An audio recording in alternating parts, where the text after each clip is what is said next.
claimed their desire to control every detail of the commoner's life. From breeding programs to mass extermination of undesirables, the dark dream has continued on for millennia.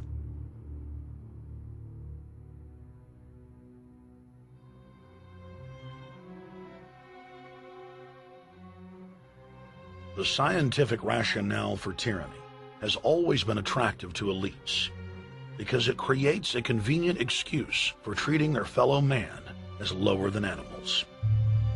Robert Thomas Malthus, famous for saying that a mass food collapse would be helpful because it would wipe out the poor. His fictional scenario would later be called a Malthusian catastrophe.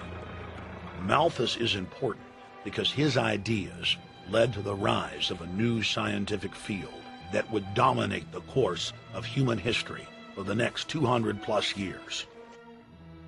Charles Darwin, an admirer of the Malthusian catastrophe model, developed the theory of evolution, its chief tenet being the survival of the fittest.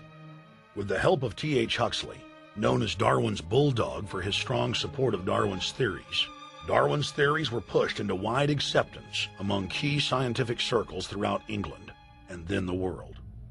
Darwin's cousin, Francis Galton, credited as the father of eugenics, saw an opportunity to advance mankind by taking the reins of Darwin's evolution theory and applied social principles to develop social Darwinism.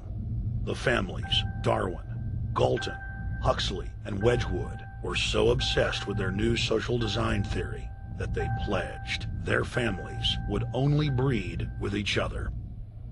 They falsely predicted that within only a few generations, they would produce supermen.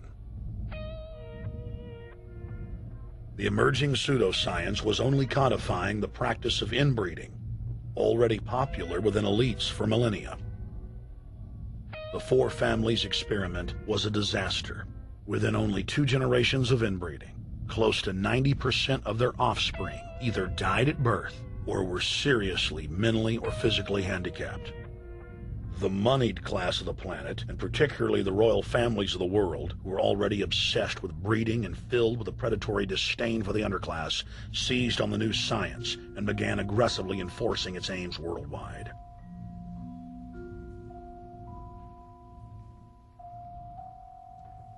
Biometrics appears to be a new science, but it was actually developed by Galton back in the 1870s as a way to track racial traits and genetic histories, and as a way to decide who would be licensed to breed. In 1904, the Cold Springs Harbor Research Facility was started in the United States by eugenicist Charles Davenport with the funding of prominent robber barons Carnegie, Rockefeller, and Harriman. In 1907, the first sterilization laws were passed in the United States. Citizens with mild deformities or low test scores on their report cards were arrested and forcibly sterilized. You're 17, aren't you, Alice? Yes, but what have you done with my folks? Well, we're trying to help them, Alice, and you too. They were taken to the hospital this afternoon. Hospital? Wasn't none of them sick this morning? We thought it necessary to present your family's case to the State Medical Commission. After an examination, they decided there was but one important action to take: to have your entire family sterilized. Why, what's that? I don't know what you're talking about. Now, in this state, we have a law which provides for such people to have an operation so there won't be any more children. I see. Now, we've placed your brothers in institutions where they'll be properly cared for. You can go back to your job soon. I'll arrange to have it held open for you. But I'm keeping my job. I'm not going anywhere. Now, you're going to the hospital too, Alice. And you mean they're going to stop me from having children ever? Exactly. I'm all right, I tell you. I won't go to any hospital. We don't want any trouble with you, young woman. If you refuse to go, the officer here will take you by force. In 1910, the U.S. Eugenics Record Office was set up. By then, the British had created the first network of social workers, expressly to serve as spies and enforcers of the eugenics race cult that was rapidly taking control of Western society. The social workers would decide who would have their children taken away, who would be sterilized, and in some cases, who would be quietly murdered.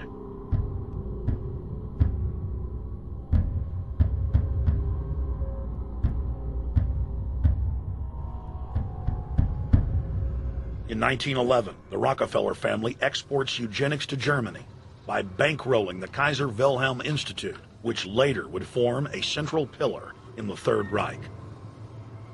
At the 1912 International Eugenics Conference in London, eugenics becomes an international craze and gains superstar status.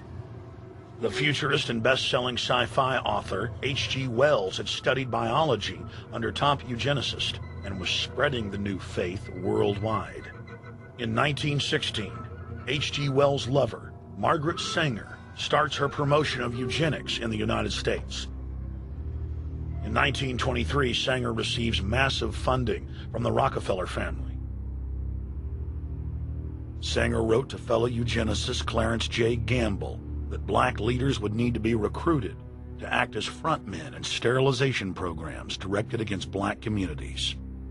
In 1924, Hitler pens Mein Kampf, or My Struggle, and credits U.S. eugenicist as his inspiration. Hitler even wrote a fan letter to American eugenicist and conservationist Madison Grant, calling his race-based book, The Passing of the Great Race, his Bible. Hitler developed the plan for mass extermination of the Jews and what he called other sub-races, as well as the handicapped, from Grant. By 1927, eugenics hit the mainstream. The so-called science was aggressively pushed through contests at schools, churches, and at state fairs. Churches competed in contests with big cash prizes to see who could best implement eugenics into their sermons.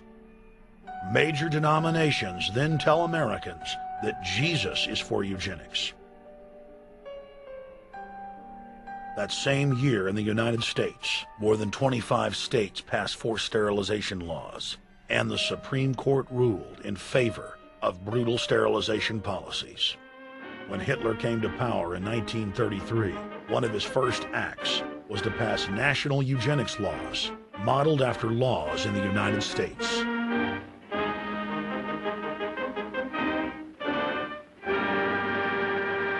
The 1934 film Tomorrow's Children brought the eugenics agenda to the silver screen in the United States.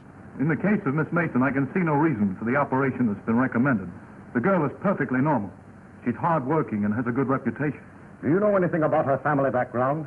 Oh, yes, Your Honor, I do. There are several other children, aren't there? Yes. What is their condition?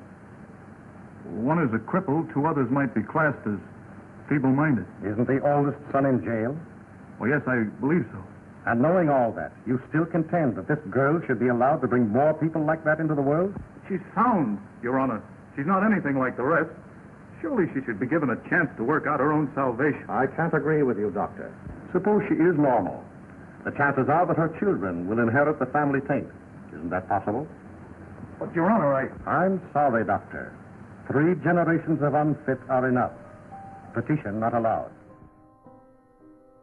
By 1936, Germany had become the world leader in eugenics for taking effective actions to sterilize and euthanize hundreds of thousands of victims. The big 3 of American eugenics, Davenport, Laughlin, and Goethe, were dispatched by the Rockefellers to Germany, where they advised the Nazis on the fine-tuning of their extermination system. With the strong support of the U.S. and England, Germany had gone over the edge, and tens of millions would pay with their lives. At the end of the war, the Allies protected from prosecution the very Nazi scientist that had tortured thousands of people to death. The Nazi brand of eugenics had embarrassed the elites, but they had no intention of stopping their plans. The Allies literally fought with each other over who would get top Nazi eugenicist. It didn't matter if the SS doctors had tortured tens of thousands to death. They were free to go. The Angel of Death, Joseph Mengele, and his boss, Ottmar von Verscher, were not prosecuted, and von Verscher even continued his work in Germany after the war. Eugenicists were angry that their great work had been exposed. They then scrambled to camouflage their agenda. Eugenics Quarterly became Social Biology. The American Birth Control League became Planned Parenthood.